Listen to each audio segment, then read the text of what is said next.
বন্ধুরা, শুভনাম গিলকে টেস্ট দলের অধিনায়ক করেছে ভারতীয়।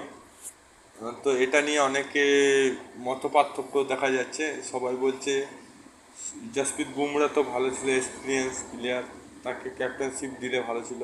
কেউ বলছে যে রাহুল ক্যাপ্টেনশিপ দিলে ভালো ছিল। হ্যাঁ, তো কয়দিনের প্লেয়ার, সবাই বলছে কিছু দিনের প্লেয়ার বেশি এক্সপিরিয়েন্স নাই, নতুন প্লেয়ার। হ্যাঁ, ব্যাটিং ভালো করে শুভমন গিল, তা বলে কি তাকে ক্যাপ্টেনশিপের দায়িত্ব দিয়ে দেওয়া হবে? এবং সেটা কি ঠিক? অনেকেরই এটা মেনে নিতে পারছে না।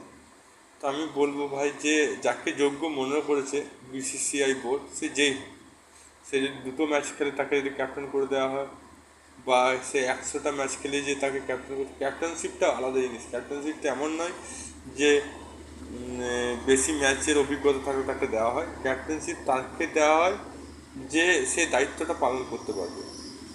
এমন কোনো কথা দেওয়া নেই যে 5টা ম্যাচ খেলেছে সে ক্যাপ্টেন হতে পারে। যেমন গ্র্যাম স্মিথ দক্ষিণ আফ্রিকার একটা ক্যাপ্টেন ছিল, সে মাত্র 10-12টা ম্যাচ খেলেই ক্যাপ্টেন হয়েছিল।